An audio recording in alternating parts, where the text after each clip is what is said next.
I look forward to seeing that on Friday. And then the last track is called Friday Night Star.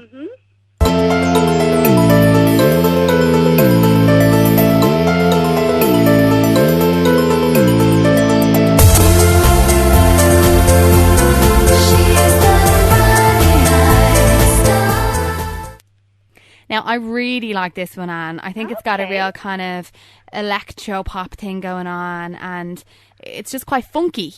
Yeah, it's definitely the most electro-pop of the three that I'm performing on the night. The others definitely have, you know, more of the rock twists and more guitars and things, although there are still some really cool guitar lines in Friday Night Star. But it's definitely, there's something very chilled. It's almost kind of trancey in some spots, and I do love it for that. And just the vocal line and everything on it, I just really, really enjoy singing that song. It's a breath of fresh air in the middle of all the madness, you know. I really like, and I can kind of see it, you know, on models strutting down the catwalk to it even. Yeah, it's that kind of, you know, it's a bit of a, you know, not necessarily a pumping, getting ready with the girls for a night out, but it's definitely maybe, you know, you throw it on while you're just chilling out while you're waiting for your taxi to go out or whatever, just to get you in the mood. It's a bit of a feel good still as well, but it's not quite as heavy as the other two might be. And reversing back a bit, tell me about yourself. Have you been singing from a young age? Yeah, I started singing like a lot of people, started in school choirs and, you know, started singing in church and that kind of thing to begin with.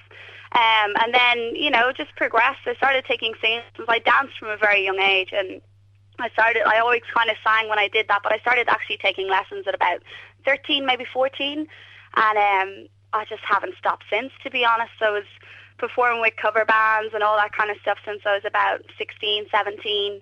But I'm not allowed to say that. And then, you know, and I've always done that, and I've always kind of recorded with whoever would give me the opportunity to, you know. I really, really enjoy singing. I love singing on stage.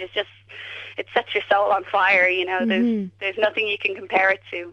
And I understand you studied in London for a period of time as well. I did. I actually studied dance full-time. When I left school, I studied dance full-time here for a year, and then I went over to London Studio Centre in King's Cross in London, and I studied there. So I was doing everything, you know, ballet, contemporary, jazz, hip-hop.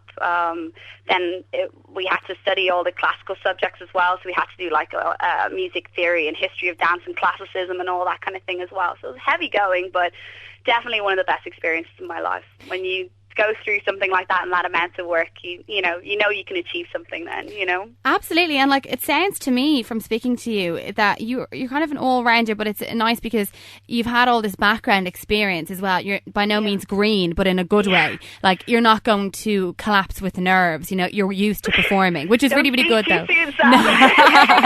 No, you know what I mean. I think that from an artist's point of view, that's really good. You are used to that environment. You're not going to take, you know, a fright to it, as you know, obviously your star gets brighter and you get more popular.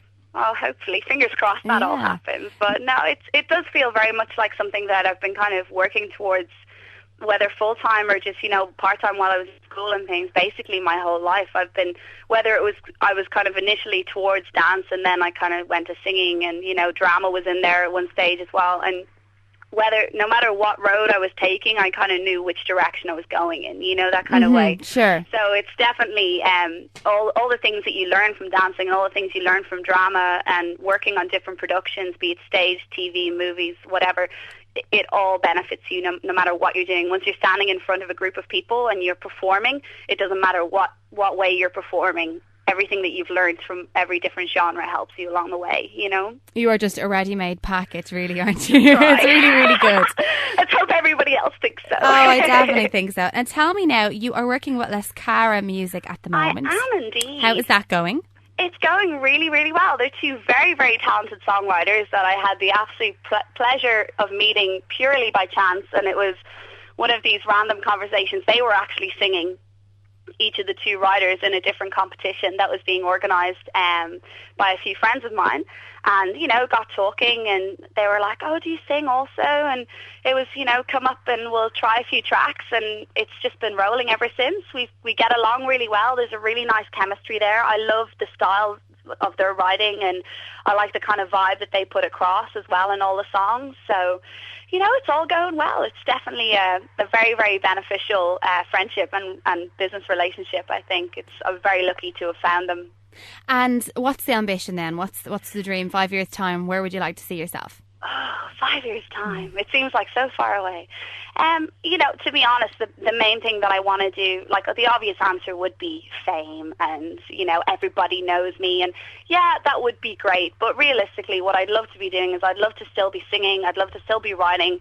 I'd love to have a good fan base and a good exposure in the public, that people would know my music, and that I would get to continue to do what I love doing. That's definitely the most important thing. And if you have good songs behind you and you've got good performances and you've got good music, then I think the fan base will come, and it just grows and grows. So in 5 years' time, I'm probably going to be very, very tired from working hard, but hopefully it'll all be worth it in the end. And what artists at the moment do you like? Do you kind of look up to, or who do you admire?